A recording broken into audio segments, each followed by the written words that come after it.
Bonjour, aujourd'hui une réflexion sur la fête de Rosh Hashanah, précisément concernant le shofar. Le shofar, c'est une corne de bélier. La Torah nous enjoint le premier jour de Rosh Hashanah. Cette année, Rosh Hashanah tombe un Shabbat. De peur que l'on porte, les sages ont interdit de sonner le shofar.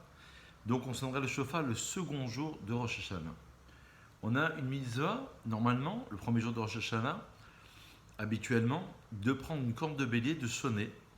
Le symbole est très fort parce que le bélier, quand on chante le texte juste avant de sonner le shofar, on fait le fameux Aïtcha Ratson, où on rappelle, d'après une tradition midrashique, qu'il y a eu la Hakedat d'Israël, la légature d'Israël, c'est-à-dire que Dieu a enjoint à Abraham Avinu de prendre son fils et de le sacrifier, plus précisément de le monter en tant qu'holocauste. Et ce qu'il y a d'intéressant, c'est de rappeler cette abnégation, ce dévouement si important qui va traverser l'histoire. On peut dire que le dévouement d'un père, Abraham, qui prend son fils, Yitzhak, pour aller le sacrifier, ce dévouement-là, ces prières vont monter encore jusqu'à aujourd'hui. Et il est dit que le Éfer, le bélier qui va remplacer Yitzhak Avinu, qui va être sacrifié sur l'Holocauste, le Éfer Tamoun al-Gabé Misbéar, il est encore entreposé à l'endroit du Misbéar, cette cendre-là du sacrifice précisément de Yitzhak, et qui a remplacé Yitzhak, ce bélier qui a remplacé Yitzhak. Donc lorsque nous sonnons du shofar, le shofar signifie, d'après une tradition, ça viendrait de la racine de l'échapper, même en hébreu moderne, qui signifie s'améliorer, ça veut dire s'amender, s'améliorer. Lorsqu'on entend le shofar, on va essayer de passer par cette abnégation, de passer par cette prière, de passer par ce dévouement. Il y a 101 sonneries qui sont obligatoires que l'on sonne le jour de Rosh Hashanah. Mais Minatora, il y a 9 sons. Chachamim enseigne dans le Gemara de Rosh Hashanah, à la page 9, et on apprend par Xerashava des lois du sonnerie du Yovel, le jubilé, la 50e année, qu'il y a beaucoup plus de sons d'après les Pashtanim, d'après ceux qui suivent le sens même du sens littéral. On considère qu'il y a un safek, il y a un doute pour savoir qu'est-ce qu'on entend par Yom Teruah Yelachem. Le jour de Rosh Hashanah sera un jour de sonnerie pour vous. Le terme Teruah peut signifier soit Meyalel Yalil ou Ganoche Meganach, soit le gémissement, soit la plainte, soit les 3 sons saccadés, Jvarim, tout, soit les 9 petits sons. Et dans la mesure où on a un doute, alors on va appliquer toute forme de cycle, de sonnerie, pour réaliser d'après le sens littéral, les rabbins qui ont suivi le sens premier des choses, ils vont leur accorder un doute. Et donc, Mechamat Orech Agalout, il y a eu un safek de par la galoute, l'exil, on ne sait plus exactement à quoi correspond Teruah, et donc on va lui appliquer tantôt une série de sonneries de Tashrat, un son prolongé, la Tekira, et ensuite 3 sons saccadés, ensuite 9 petits sons au minimum, et ensuite encore un long son, un son qui est long, qui va être représenté par la fameuse Tekira. D'après les Mekoubalim, d'après les Kabbalistes, il faut savoir que la sonnerie du shofar a un sens particulier, on va en parler, donner un sens général, et donc chaque son aura un sens. On va même dire que dans un cycle, une série de sonneries, il y aura Tashrat, Tashat et Tarat, et ces 10 sons déjà vont être en relation avec les 10 sphérotes, 10 sphères d'émanation de Dieu. Donc d'après les Mekoubalim, bien au contraire, d'après les Kabbalistes, chaque son, c'est pas par un doute, mais au contraire, chaque son porte en lui-même un secret en quelque sorte, une élévation.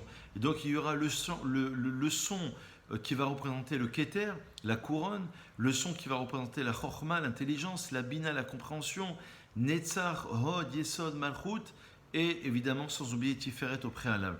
Et donc, à travers le son, on va avoir une élévation spirituelle, un sens particulier. Ce que je voudrais vous dire, c'est que le son qui est long pour avoir un symbole, la Tekia, est représentée par Avraham Avinu. Parce que c'est le chesed, c'est la bonté. La bonté ne s'arrête pas. Elle se prolonge. Et vous savez que dans la halacha, la Tekia, on peut la faire même très long. Il y a un minimum au niveau du temps, mais il n'y a pas de maximum. Donc ça représente le chesed de la bonté qui ne s'arrête pas. Les trois sons saccadés, les shvarim, vont représenter Yitzhak. Parce que lorsqu'on saccade, lorsqu'on arrête la chose, Shamar l'Olamodai, l'un des noms d'Hachem représente le Shindalet Yud, qui représente le nom de celui qui arrête les choses, c'est le din, c'est la rigueur, c'est le seder, c'est l'ordre. Et donc ce sont les trois sons saccadés. Et la trois, ça va être Yaakov Avinu. Yaakov, en même temps, c'est les 9 petits sons au minimum. Ça veut dire ça représente un petit peu un son qui est long et un son qui est en même temps saccadé. Yaakov, on l'a souvent expliqué, c'est la fusion entre Avraham et Yitzhak, entre le chesed et le din, entre la bonté et la rigueur.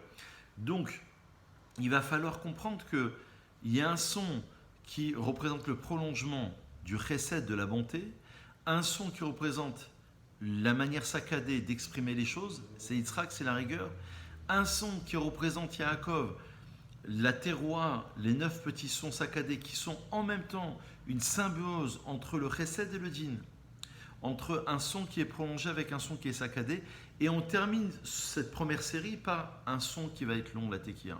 Ce qui est intéressant, c'est de faire remarquer que même s'il y a le din, c'est-à-dire terroir, ou alors shvarim, surtout shvarim, les sons saccadés, il faudra les encercler par le chesed, par la bonté. C'est-à-dire un son qui est long au préalable, un son qui est long à la fin. Dans la série de Tashrat, Tashat et Tarat, il y a toujours le tavre en scène à la tekiya. Tekiya, c'est-à-dire un son qui est long. Et donc, ça va être le chesed. Le chesed, c'est une bonté qui va s'exprimer et qui va aller justement dans cette dimension-là d'un son qui va se prolonger. C'est-à-dire que lorsqu'on va vouloir juger l'individu, le jour de Rosh Hashanah, c'est le jour du jugement, les kabbalistes considèrent que le shofar, la kavana essentielle, c'est que le son va être plus fort que la prière. Le son va être au-delà de la prière. Le son du shofar va percer l'individu. Ce son du shofar, il provient, je vais commencer le cours par cela, de la corne de bélier. Du bélier qui a été offert par, justement, par Avraham Avinu, qui va remplacer Yitzhak. Il y a un pirkei de Rabbi Eliezer qui enseigne quelque chose d'incroyable, que chaque partie de ce bélier qui a été offert va être amenée dans l'histoire. Par exemple, avec les tendons, nous allons confectionner les cordes de la harpe du roi David. Il y aura la corne droite et la corne gauche, celle avec laquelle on a sonné pour recevoir la Torah, celle qui va servir à la fin des temps pour le grand shofar. Et donc le bélier porte en lui-même, il y aura une partie du bélier qui servira pour la ceinture du prophète Élie, etc., etc. Dans toute l'histoire du peuple juif, on va retrouver une symbolique particulière à partir du bélier. C'est-à-dire que le bélier, c'est l'abnégation, c'est le dévouement, c'est le fait que Yitzhak, qui avait 37 ans à cette époque, a voulu se sacrifier pour Hachem. Avraham, qui représente la bonté, va faire un acte qui est contraire à lui-même, de rigueur, sacrifier son fils. Yitzhak, qui représente la rigueur, va faire un acte contraire à sa propre dimension. C'est cet acte-là qui va le rapprocher de Dieu, un acte de bonté, de s'offrir entièrement à Hachem. Et ce que nous demande l'Éternel, c'est de faire très souvent des actes qui sont contraires à notre nature. En sonnant le shofar, disent les kabbalistes, on va supprimer les forces d'impureté, on va supprimer les scories, on va arrêter la midatadine.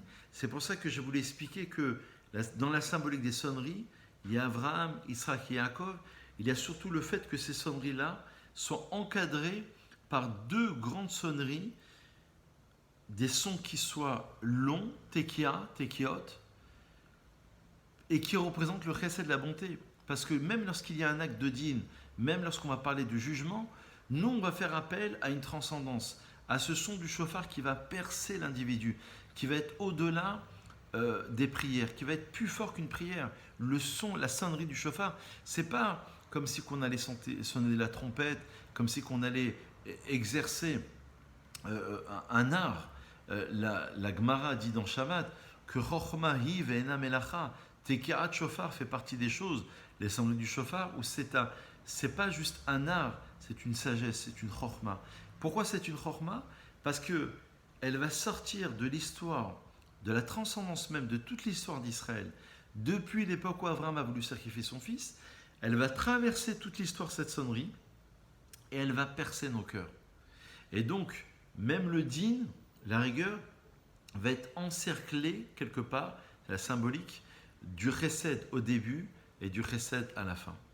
Passez une très bonne journée, bonne réflexion à vous tous. Et évidemment, pour conclure, qu'on ait le mérite d'avoir des kavanotes, des pensées très profondes, au moins d'avoir la pensée d'un retour parfait et complet vis-à-vis d'Hachem. Lorsqu'on va écouter cette année les sonneries du shofar, la halakha rappelle qu'il faudra penser à se faire acquitter de la bracha, penser à se faire acquitter des sonneries du shofar et penser à avoir un élan profond de teshuva, une volonté de se rapprocher d'Hachem.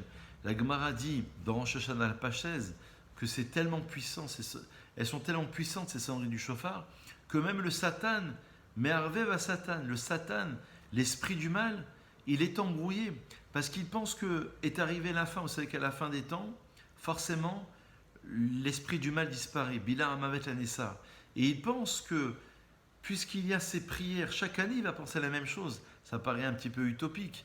Et oui, chaque année, le Satan, peut-être qu'il est pris au jeu par la puissance des prières du Ham Israël, la puissance des sonneries du Ham Israël, la puissance d'un élan éventuel de Teshuvah, d'un retour éventuel des enfants d'Israël qui vont comprendre qu'il faudra maintenant se rapprocher d'Hachem. Et donc même le Satan, il considère chaque année que c'est peut-être sa fin et qu'on est déjà arrivé peut-être à l'époque messianique. Dans le shofar, il y a le rappel des sonneries du shofar. Le Rav Saadia Gaon, à l'époque des Gonim, au 9e, 10e siècle, donnait 10 raisons pour lesquelles on sonne le shofar. D'après lui, il y a le rappel des sonneries du shofar lorsqu'on a reçu la Torah, et il y a l'espoir du shofar qu'on va entendre par le prophète Eliyahu Hanavi, qui va annoncer la venue du Mashiach. Donc l'instant présent pendant lequel on entend le shofar, on se concentre, on a cet élan de retour vers Hachem, mais il y a une confusion dans le temps, dans la dimension du temps, dans le passé, présent et futur. Bonne réflexion et à très vite.